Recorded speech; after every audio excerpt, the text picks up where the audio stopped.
ये सवाल हमारे स्टूडेंट्स के लिए हमेशा बहुत ही अहम रहता है। तो अब इस सवाल के जवाब से पहले आपको गौर करना है कि ये स्कोप आपका इंपॉर्टेंट है या फील्ड का, क्योंकि कौन सी ऐसी फील्ड है जिसमें आपको बेबहा लोग नहीं मिलेंगे। अब पाकिस्तान में इस वक्त ग्राउंड रियलिटी ये है कि मास वाय मेडिकल के किसी भी शोबे में आप दाखिला लेना चाहें, आपको बेतहाशा अदारे अवेलेबल है। मेडिकल में जितने दाखिले हम कर रहे हैं, क्या वो हमारी कौमी ज़रूरत के मुताबिक हैं, ये एक अलग सवाल है। लेकिन मेडिकल के अलावा दोहराए देता हूँ, किसी भी शोबे में आपको लोगों की बहुतात मिलेगी। तो इसके लिए ज़रूरी ये है कि समझ ये लें कि स्कोप फील्ड का नहीं है, स्कोप आपका है। और आपको अपने स्कोप को बढ़ाने के लिए क्या क्या करना है, ये आपके लिए ज़रूरी है कि आप इस सारे मामले को समझें। अब स्कोप की तलाश में जब बच्चा निकलता है तो बहुत छोटी उम्र में वो एक ही शोबे को पकड़ता है और उसका पीछा शुरू कर देता है।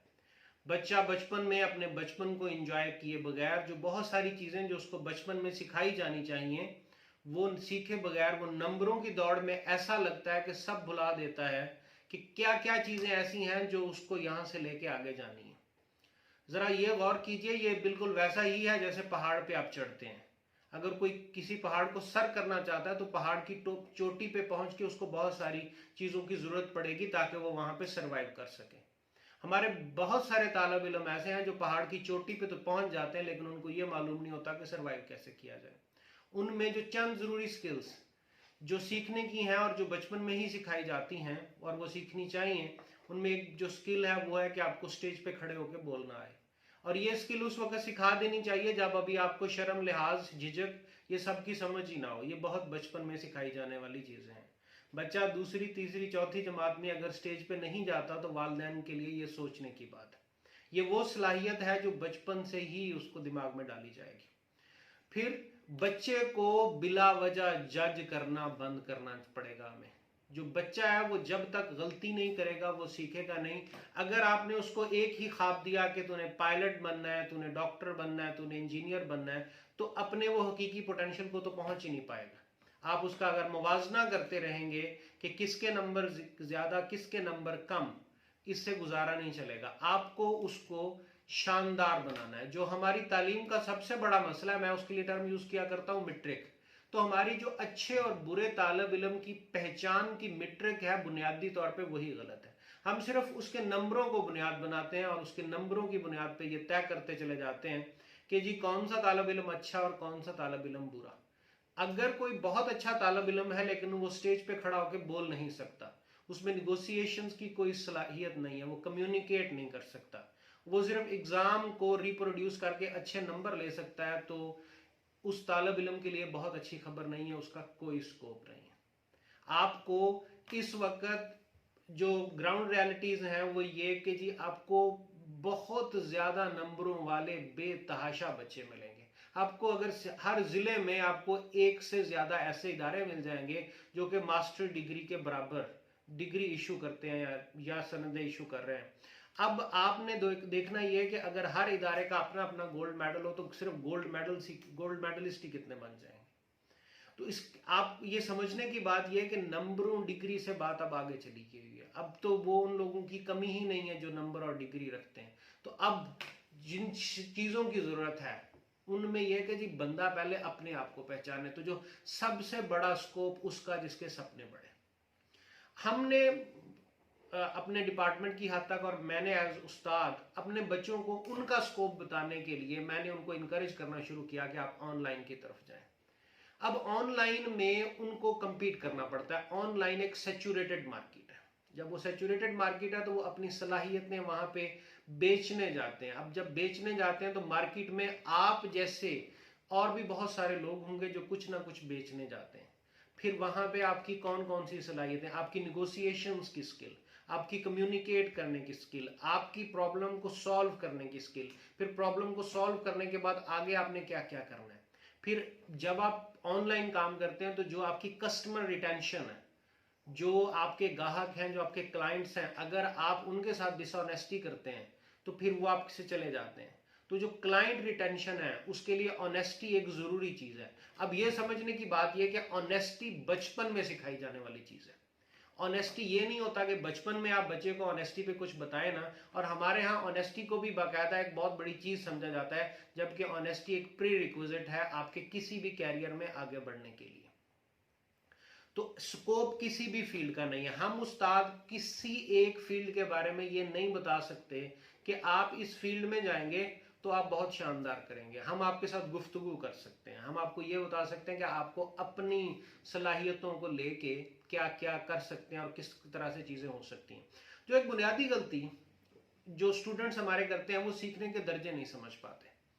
मैंने 2012 में एक लेक्चर दिया था और उसमें मुझे बताना ये था कि किस तरह से टीचिंग की जो प्रैक्टिसेस हैं उनको बेहतर किया जाए। तो मुझे फर्स्ट टाइम मैंने ब्लूम टेक्सोनोमी को इतने ध्यान से और इतने गौर से पढ़ा। जो ब्लूम की टेक्सोनोमी है उसमें सीखने के थे 6 दर्जे हैं।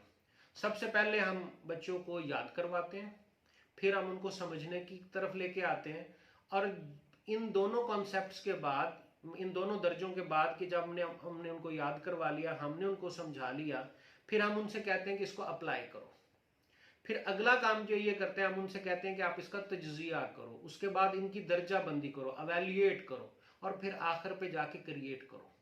जो यूनिवर्सिटी का तालिब इल्म होता है उसका हदफ होता है क्रिएशन, नॉलेज क्रिएशन, कुछ नया करना, कुछ नया आइडिया देना। उसके लिए जरूरी है कि उसकी समझ ठीक, उसकी टर्मिनोलॉजी ठीक हो। इसमें मैं एक अलग वीडियो बनाऊंगा जिसमें मैं आपको ये बताऊंगा कि ये जो वोकैबुलरी है ये कितनी इंपॉर्टेंट है आपके लिए, ये जो रिमेंबर वाला पार्ट है। और हमारे यहाँ बदकिस्मती क्या है कि हमारा जो बच्चा जो उसने 6ठी 7वीं 8वीं जमात में पढ़ा, हर एग्जाम के साथ साथ वो भुलाता चला गया।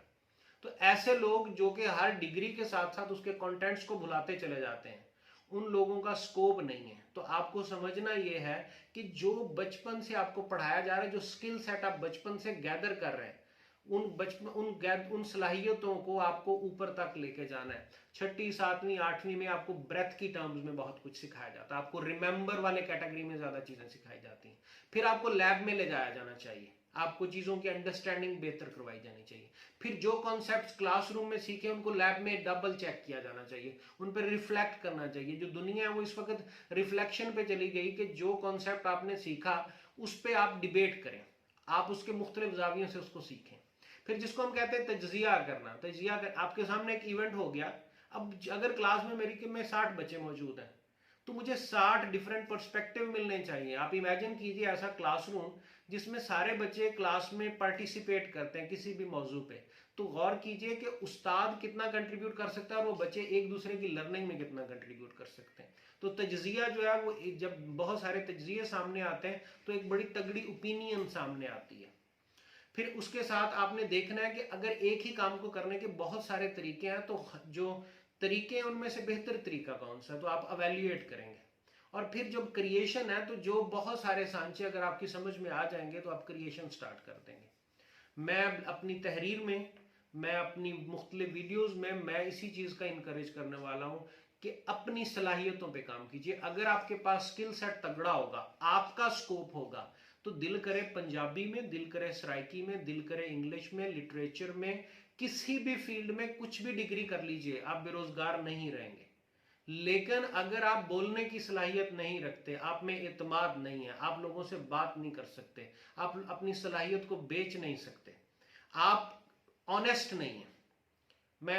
ये हमें लगता है कि ऑनेस्टी को जो है ना, ये एक ऐसी चीज है, हम इसको यूं बोलते हैं जी honesty is the best policy.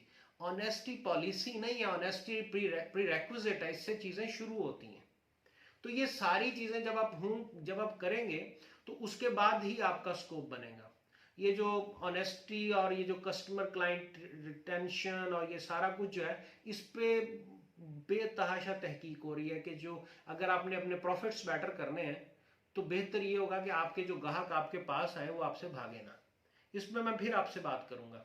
इस वीडियो में मैंने आपको इसी चीज पे लेके आना है कि जो आपका सारा लर्निंग का प्रोसेस है उसको इंटरेस्टिंग बनाइए, अपने स्कोप में इजाफा कीजिए। स्कोप फील्ड का नहीं है, स्कोप आपका है।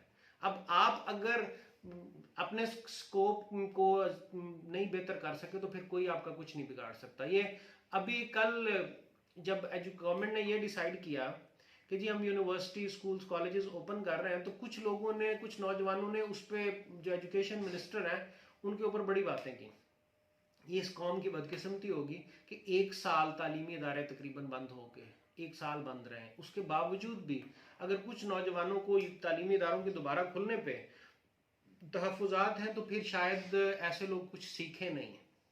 अगर आपकी एजुकेशन आपको इंस्पायर नहीं करती, आपको आपका स्कोप नहीं बता पा रही, तो फिर किसी भी चीज़ का कोई स्कोप नहीं है। तो आपने समझना है कि कौन सी बात करने वाली है, कौन सी बात नहीं करने वाली। आपकी बात आपके ख्यालात में जाती है, आपके ख्यालात आपकी सारी एक्टिविटीज़ को डोमिनेट करते हैं। तो रिकमेंडेड ये है कि गुफ्तगू वो किया करें जो आपकी अपने स्कोप को बेहतर करें। सोशल मीडिया पे क्या बिकता है? सोशल मीडिया पे चीप स्टफ ज़्यादा बिकता है, जो इंटेलेक्चुअल कंटेंट नहीं होता। सोशल मीडिया पे वो जो पब्लिक ओपिनियन के साथ जो हल्की फुल्की कॉमेडी, थोड़ी बहुत एंटरटेनमेंट, वो स्टफ बिकता है। लेकिन अगर वो आपकी जो थिंकिंग पैराडाइम बन जाए, आप उसी हिसाब से सोचना शुरू कर दें, तो वो आपके स्कोप के लिए डैमेजिंग है।